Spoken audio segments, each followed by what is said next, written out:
Hey everybody, let's take the new Audi Q5 for a spin.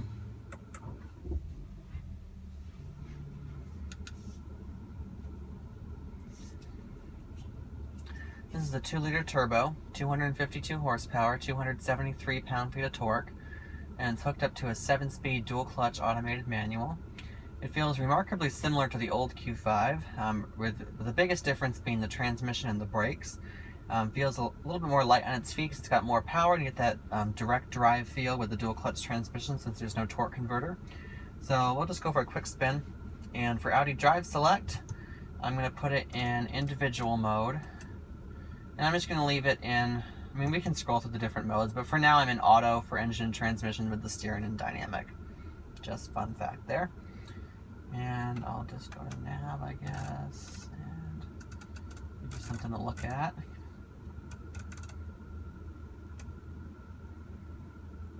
I don't know. Anywho.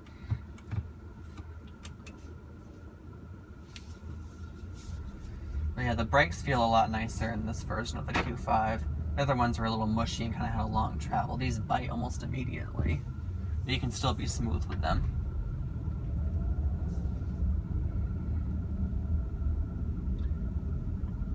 It's not quite as snappy as an S model with an S-tronic transmission, but it's still pretty responsive and definitely I would say my favorite CUV because of the transmission, even though I've never driven another luxury CUV, but this transmission alone would make me definitely want the Q5 over the competitors.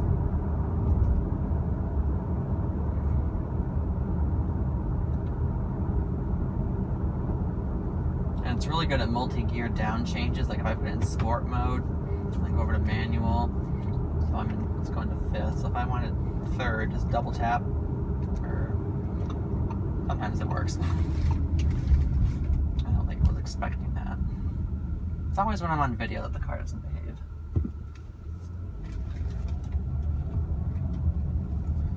Okay. You can see it changes gear really quickly.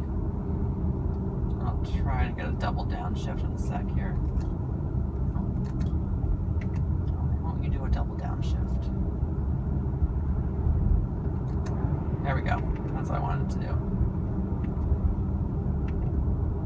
It's probably me doing it wrong.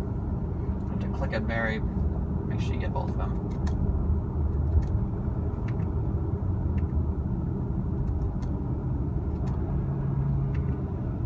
So, it rev matches downshifts really well anyway.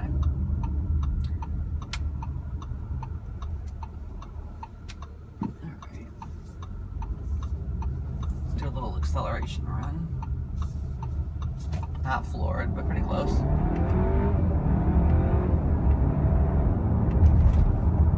So it's got plenty of power. Yeah, that's what I wanted. See how fast I did from 6th to 4th. Let's do that again. No, damn it.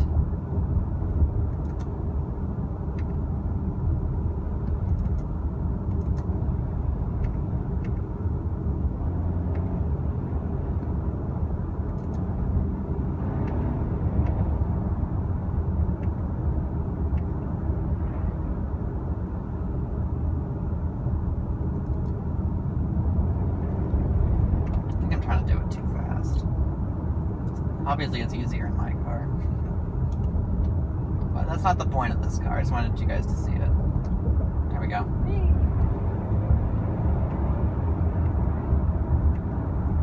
Alright, enough playing with that. Back into drive.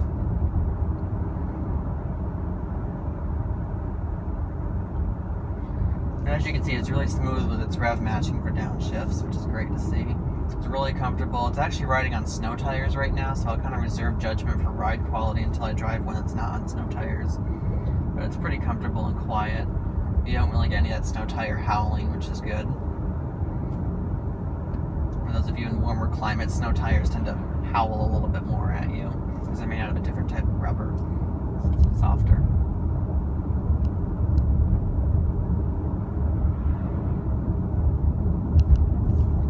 Steering's pretty good. It's in dynamic mode right now. So the ratio is a little slow, obviously, compared to what I'm used to in the S3, because this is a crossover.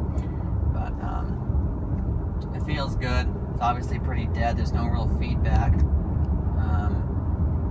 But I don't mind it. One other thing I noticed between this Q5 and the old one is the old one had really goofy, not really goofy, but just kind of weird exterior mirrors. They were like really squatty and really tall. This one's got more normal style mirrors. Well, I know that sounds kind of dumb, but they were like really close to the A-pillar and it was just harder to see around them, so this one's definitely a big improvement there. Like I said, the brakes and the transmission, so the transmission really wakes this car up a lot compared to the old one. The old one, change gear kind of slow and very smoothly, but kind of just slow and kind of wafted you along. This one's a little sportier. I mean, if you put it in comfort mode or even in dynamic or regular mode, if you drive it gently enough, it'll still be buttery smooth. It's an Audi, that's just how they drive. But it's nice that if you want to drive it a little bit sportier, you get those snappy gear changes and that direct drive feel with the dual clutch auto, that it feels like that. So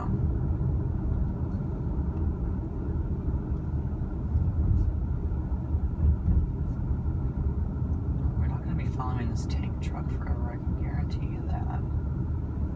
Whichever way they go, I will go the other way.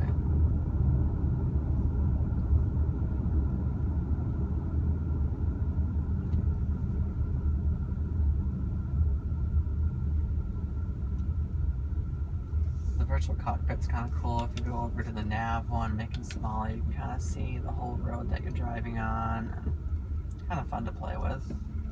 We're going to be going this way.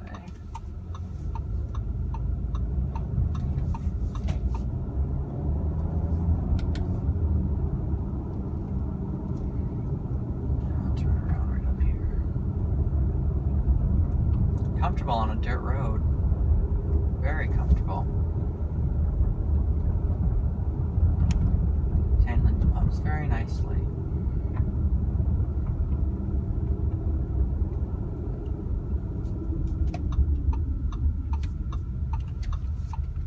I don't want to drive it through a puddle and get it all full of crap.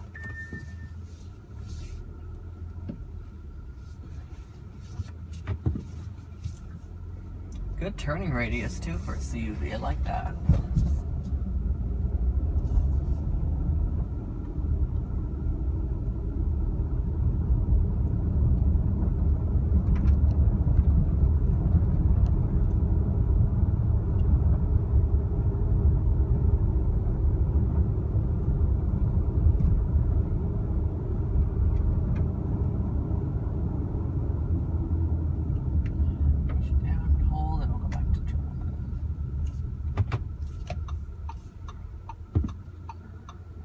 Goody, I'm stuck behind an old woman in a Toyota RAV4.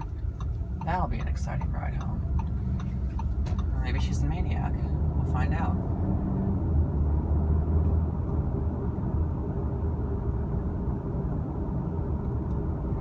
But yeah, the Audi Q5 is everything you'd want in a luxury CUV. It's smooth, quiet, comfortable, and now it's sportier thanks to the transmission. It weighs a little bit less than the old one. It's got more power, so it's great. I really enjoy it.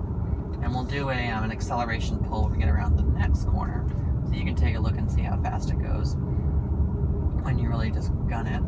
And for that, we will prepare ourselves by going into dynamic mode, which will automatically put the transmission in S mode, which sharpens the throttle response even more. Okay. So I'll go down to about 20, just get you a little kick down here.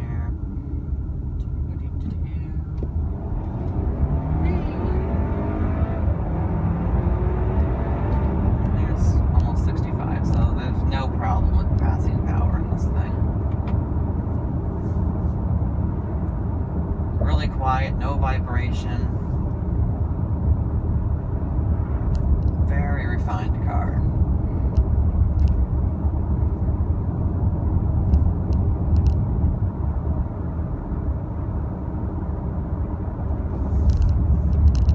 You definitely see doing a long road trip in this car. It'd be very enjoyable.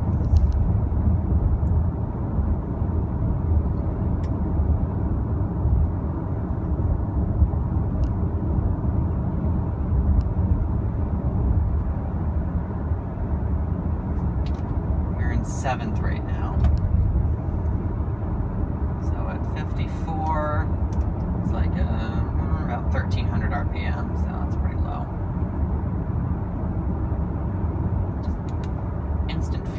mileage is about 47. So if you were maintaining a steady cruising speed in the 50s, this thing would be pretty fuel efficient.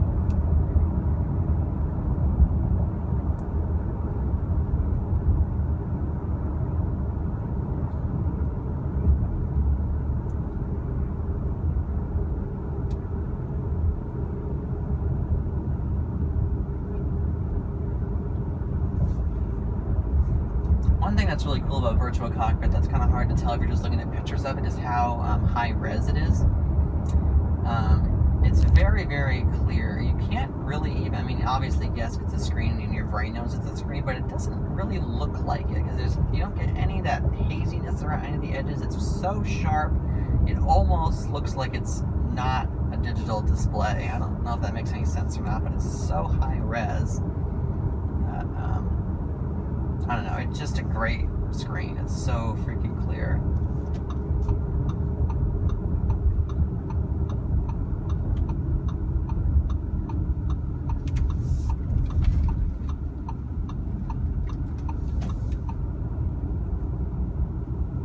Go back to individual mode.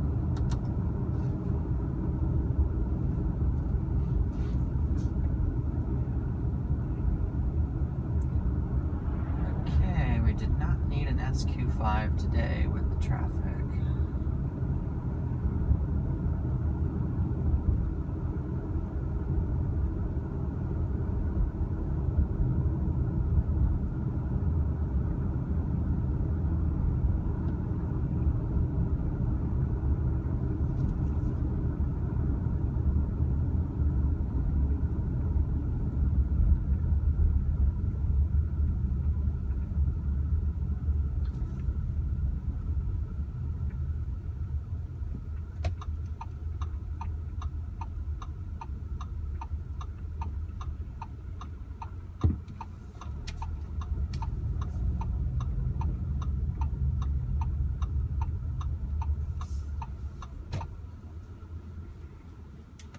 Auto start stop is kind of smooth. It's not great, especially starting back up. It kind of shudders a little bit. I drove an Audi S6 the other day with the V8, and that does not vibrate at all when it starts back up. So that was pretty cool. That was a fun car. Pretty heavy though. About 4,400 pounds for the S6.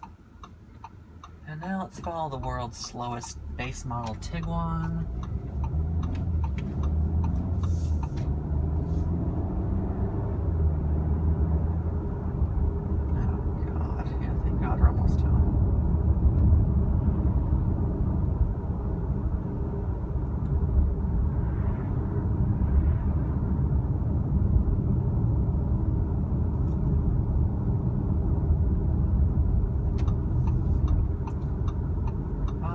Folks, and you guys are going to see the tree that's split in half in my front yard when we turn the corner. I don't know how the camera's angled, but it's right over here. Yeah, I can't wait to get that cleared up. What a mess. And now let's go home and visit our friend the Beetle. Did you guys, and you probably can't see it from here, I have an Italian oil drip pan for the Beetle. It's a pizza box. Alright, thanks for watching, guys. I'll catch you later.